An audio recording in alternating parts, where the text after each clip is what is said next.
Welcome. Today we're going to go over single and double displacement reactions. So you'll identify them, and we'll also talk about combustion reactions. So a single displacement reaction is when you have one compound and an element replaces one piece of the compound. So in our picture here you see from Pokemon, we have our two people and they are forming a compound. Here comes Pikachu. He's going to displace or replace one of the elements in our compound. The end result is a new compound with a single element. So in a real chemical reaction, how do you know which of these two elements will Pikachu replace? And the answer happens to be that metals only replace other metals, and nonmetals will only replace other nonmetals. Here's another description. So if we have the compound AB and we add element C, a single displacement reaction will result in C displacing B. Our new compound is AC and our single element is B. According to the rule on the previous page, what must be true about B and C? They are either both metals or nonmetals. In our example here, we have zinc and copper chloride. The zinc will take the place of the copper chloride, and in a picture it looks like this.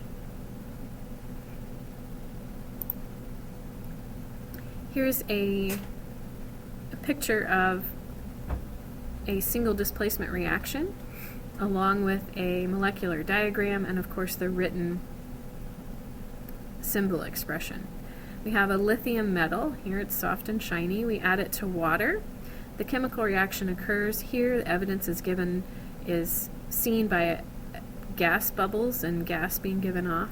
That gas happens to be the hydrogen, which is H2, and what's left is your lithium hydroxide.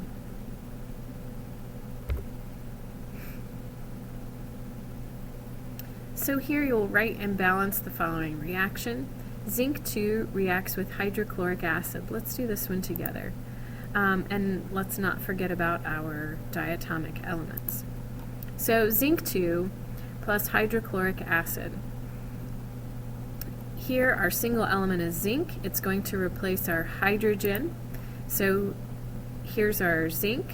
It is now forming a compound with chlorine, and hydrogen is by itself. Now this isn't where you stop. So far we're correct. However, we must make sure that all of our compounds are neutral. We know that zinc has a positive 2 charge. Our chlorine has a negative 1 charge. So we must make these neutral. In order to do that, we're going to add in our subscripts. So 2 chlorines for every 1 zinc. And hydrogen being a diatomic element, we must make it H2. Now, our third and final step is to balance the equation. So go back now and pause the video. Think about what sodium chloride might be, and it reacts with fluorine gas. Before you pause it, don't forget about your diatomic elements.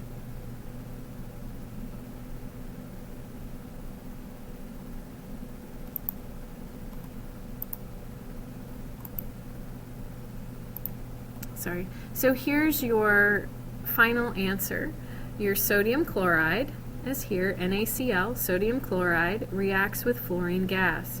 Fluorine, you'll notice, is one of those diatomic elements, so it needs to be F2.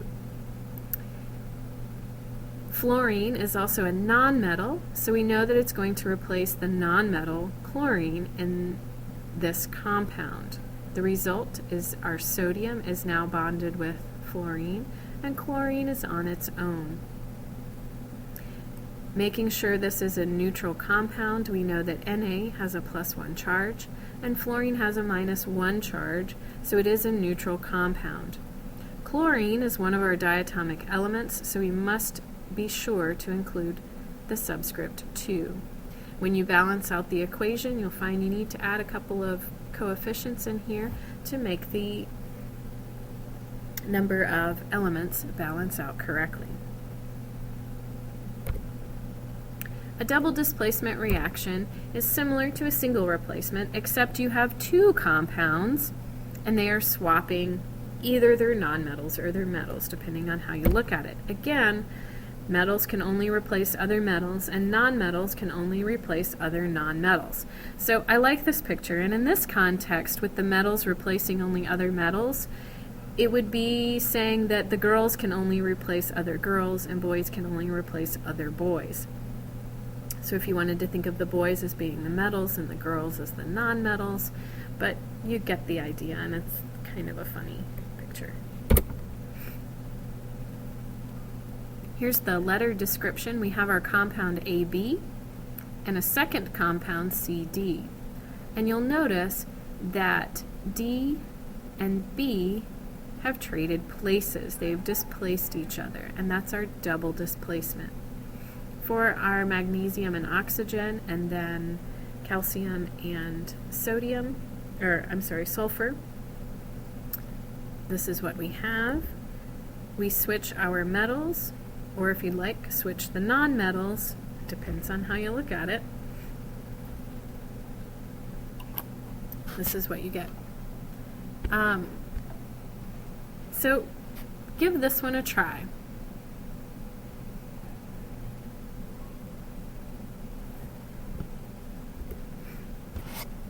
So in solving this problem, one of the tips that I give my students is to keep either the metals or the nonmetals in the same place.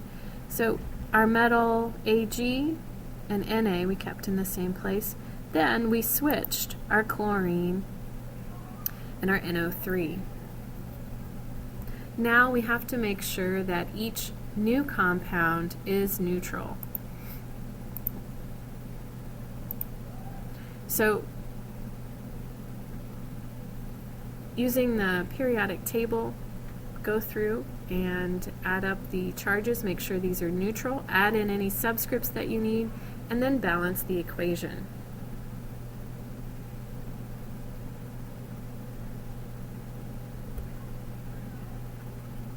You can pause the video here, give these a try, and I will put the answers up when you return.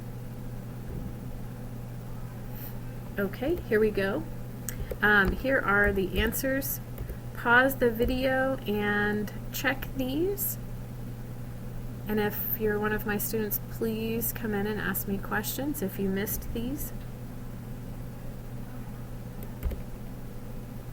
The last type of reaction that we'll cover today is a combustion reaction. And for a combustion reaction, you have to have oxygen. So O2, our little fire triangle here, you have to have O2, you have to have fuel, and you have to have heat. The fuel is typically a hydrocarbon, and you'll notice hydro for hydrogen, and carbon is just what it says it is. So in combustion reactions, you'll have a compound that's made primarily of carbon and hydrogen. You'll have oxygen gas, O2, and the products will always be CO2 and water.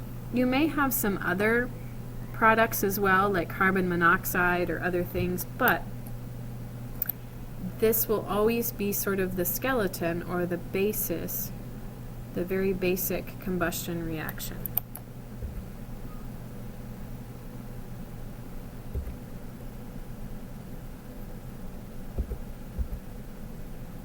So our first example is we have C5H12. It's this hydrocarbon, our carbon and hydrogen molecule plus oxygen gas, and it yields CO2 and H2O. In this case, the last thing to do would be to balance this equation. The same thing is true for this one. The products are going to be CO2 and H2O. This last one, pause the video and go ahead and see if you can balance this equation. Hopefully this is what you got.